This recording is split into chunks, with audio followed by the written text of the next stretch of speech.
Hi, my name's Lily Meagle and I'm a Year 9 student at Unity College. For my Thrive Passion project, I've decided to focus on a topic called dyslexia. Dyslexia is a learning disability and I'm not only passionate about it because I have it, I'm also passionate about it because I've seen my brother struggle through his education with it as well. What is dyslexia? Dyslexia is a learning difficulty that is found or diagnosed in young children, usually in their first few years of schooling. Dyslexia is someone with a unique mindset that is often gifted and productive but learns differently than other minds. Now handing over to Max. How did your dyslexia affect your schooling? My dyslexia affected my schooling in a few different ways. I couldn't stay focused when sitting down in class like I am now. I've got to have a drink and stuff, And I just can't stay focused on the job. But yeah, it affected me with reading and writing. Not so much the social side. I was really good at the social side of things, but reading and writing really struggled. And a little bit of maths. So yeah, there are a couple of ways it affected me at school, yes. Did you find dyslexia a problem or something that held you back from where you wanted to take your life? Yes and no. It held me back with reading side of things, but ever since I was a little tic-tac, always wanted to be a farmer, and so I guess my way of working around that is I made good connections with local farmers and would talk farm, and so yeah, it held me back in a couple of ways, but I'm living the dream now. I'm a farmer, bought a farm, my dad was a farmer, my grandpa, he was a farmer, so it's just in the blood. We want a farm. Were there any successful strategies that you used at school to help you with your dyslexia?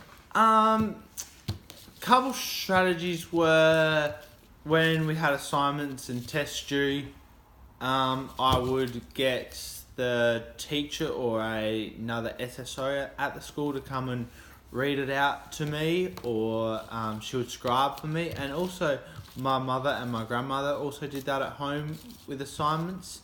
And in my high school years, that was years ago when I was at high school, gee whiz, I used this program called Dragon. Now that would put some headphones on, a mouthpiece, and it would write down what you were saying. So that was really, really helpful in high school with bigger assignments, yes. How are others around you helping you with your dyslexia? Others around me, like my mother, my grandmother, father, a bit touch and go, he thought he was putting in, but, we just talked farm, so that was good. So, yeah, that's, what was the question again, sorry? How are others around you helping you with your dyslexia? By scribing. That was probably the biggest thing, and just being patient and letting me learn slowly that way. So, yeah, thank you for the interview, Lily. Really thoroughly enjoyed it, and yeah, spread the word. 1 in every 10 Aussies has been diagnosed with dyslexia. 17% of the world have been diagnosed with dyslexia, and it is thought that 70 to 80% of the world have reading disabilities that could be a form of dyslexia. What is it like being a parent of a child having dyslexia? Well, as a parent of 2 children with dyslexia, it's important to remember that dyslexia is as unique as a human fingerprint. So although each of my children have dyslexia, it presents differently for both of them. They approach learning differently, and they approach the challenges of being dyslexic differently too. So it really comes back to knowing your child, knowing what their strengths and passions are, knowing what works, but also knowing that their NAPLAN or test scores or grades don't define them as people, and they are also not predictors of future successes. You are an advocate for your child. You are the one who best knows that they are not lazy and are not dumb. And you are the one that needs to question, is the assessment or grade a reflection of their learning or understanding, or is the assessment or grade more of a reflection of the mode that they were required to show what they know with? As a teacher, how have you supported students with dyslexia? I think a couple of key things I've tried to sustain is just to encourage them, show that you have belief in them and be open and show them the possibilities. So again, they shouldn't be defined by the label, and I would often talk to either my own kids or students that I work with around the dyslexia may present challenges, but most of our success or our challenges comes from our attitude or approach. So that's actually what you need to focus on. Certainly the mode that the teaching and the learning occurs in is something that I was mindful of. Opportunities to talk about the learning either with their peers or with me. I wouldn't want to overcorrect students. I'd think about what are the ideas that they're communicating, what is the understandings that they're showing me, so I wouldn't kind of get stuck on spelling or grammar or things like that unnecessarily. There'd be a time and a place for that. I'd chunk some of their work to make it manageable, or to acknowledge some of the working memory and auditory processing challenges that they often have as well. And if possible, just kind of negotiate the task for them and make modifications and be considerate of time. But really importantly, I think what I would always keep in mind was the brain of a dyslexic child can often work 5 times harder than the brains of a non-dyslexic child just to get it. So they are working hard, they are trying hard. It's not always obvious that is happening, but that's also really tiring. And I think if anyone thinks about how they feel on Friday at the end of a 5-day week and how tired that feels, well, putting that into perspective for a dyslexic student, that's how they're feeling at the end of every day of the week. So just being really mindful of their efforts, some of the challenges, and that time factor again, like how can you best make that work for what they're working with. As an educator, what are some of the flaws you see within our education system with dyslexia? Firstly, I think the myth around that repeating a student works, because evidence will show that that's not an effective strategy for students that struggle in a particular year level. And I know that I had conversations with teachers about max repeating year 2, which I was opposed to and wouldn't agree to. I think there are some flaws around the amount of time we ask students to copy from the board, and I don't think some of these flaws are not just about students with dyslexia, because what I understand is that strategies and approaches that work and support students with dyslexia also happen to support all students, whereas the inverse of that, what we do generally in classrooms, doesn't always support dyslexic students. So copying from the board, I think, needs to be reviewed in people's practice. students should either be given a handout of key notes from a board or be asked to take photos of what's on the board and then annotate them or highlight aspects of them or find another way to interact with the notes from the board, not just from the copy sense. Again, timed tests is not reflective of always what children know and understand. The limited range of assessments that we often provide doesn't work for dyslexic students, but it also may not be what works for other students too. And I think another flaw really in our education system is some of the limited understandings and actions of teachers. If they, because there can be up to 20% of your class that may not have been diagnosed or have the label, but could be or are dyslexic. And I think another limited flaw is,